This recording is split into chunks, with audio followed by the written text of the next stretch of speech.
is the voice of the Google Maps killer. As a child, I talked to myself. Then school bullying silenced me to whispering. I'm going to share with you how I deal with online cowards.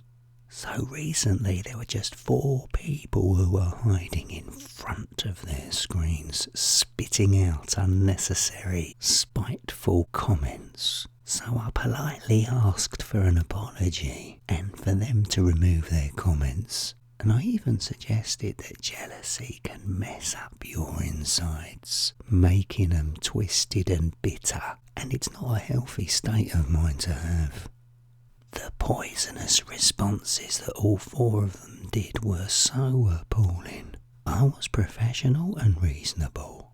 These 4 provoked me to have an emotional response. What they wrote had to have real consequences. Using Google Maps, it was so easy to find out exactly where they all lived. First off, I travelled to County Galway in Ireland to hunt down the first coward called victim number 10. The highest crime statistic in his area was people using drugs. To be sure not to attract any police attention, I made the kill look like just another crime statistic. I was at his home for several days while I regularly injected him with heroin. And knowing that people who take heroin also take alcohol as well, I made damn sure the alcohol flowed. Because I forced him to ingest heroin and alcohol, this online troll fell into a coma. Both substances slowed down the functions of his central nervous system. The mix disrupted the flow of blood to his brain. So before he died, I'm pretty sure he was brain dead. It was a catastrophic overdose. But try not to be too disgusted by my actions. This young man regularly posted his nasty messages to vulnerable teenagers as well, making comments on how ugly they were. The kill had to be done, and my work will save others who would crumble by this idiot's negative, wicked comments. Next, we have victim number 11. I travelled across the water to Wirral in northwest England. The most popular crime here is violent crime, so this kill was quick and brutal. I copied a nasty attack by a local teenage gang. I just killed this coward using a hammer. He died from the serious head injury that I gave him. The scene I left looked like there was a serious altercation, so the police reported just another local violent crime statistic. Don't be too shocked by my actions. This guy had been questioned by the police many times for beating his wife.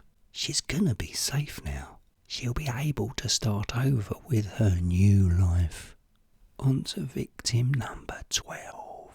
I took a flight over to Southern California, Huntington Beach, where this angry little man was hiding in his apartment. As I have a photographic memory, I was able to memorize this area thanks to Google Maps.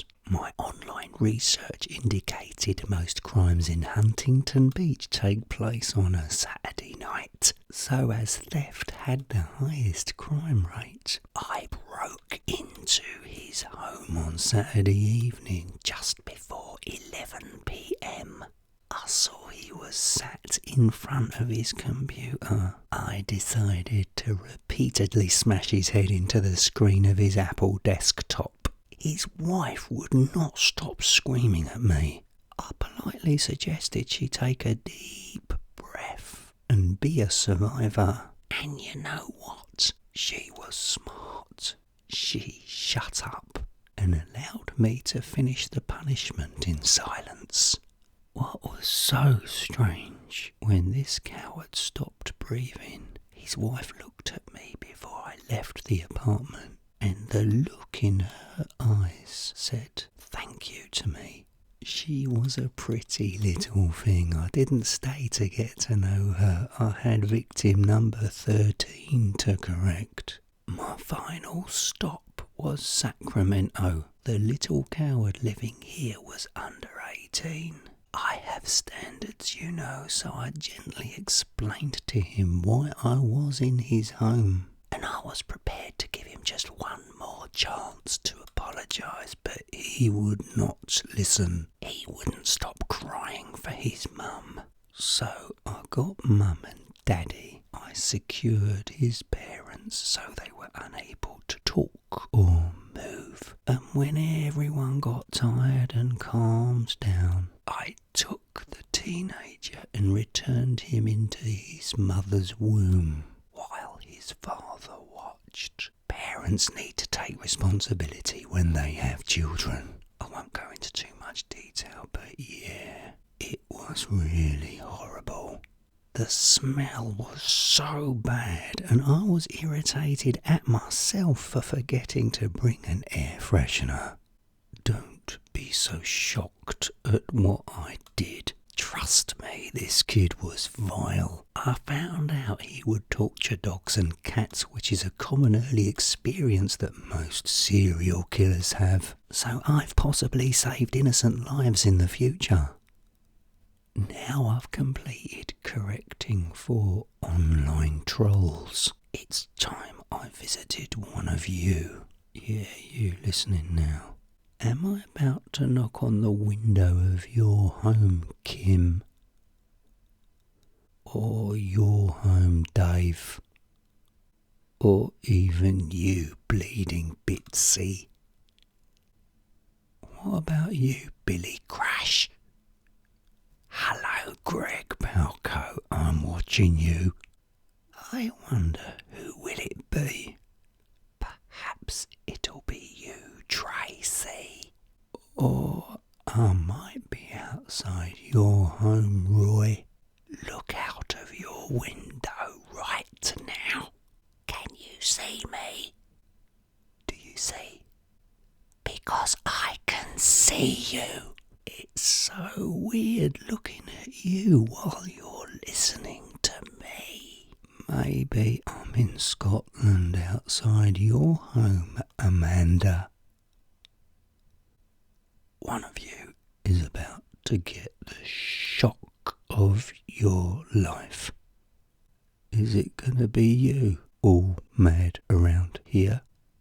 Listen carefully, Misty Waters. Can you hear me scuttling around outside? I am looking right now at you, Drew Blosky. Who's gonna get a knock on their window from me? It could be you, Taylin Cook, or you, Kendall Russell, or Bella Knight. Okay, I'll stop messing about. I'm serious now. One of you listening is about to get a knock on your window. You see, it's all about getting the timing right. Whose window is it going to be? Try to keep calm. Listen, I'm right outside your home. If you're very still and quiet, you'll hear me.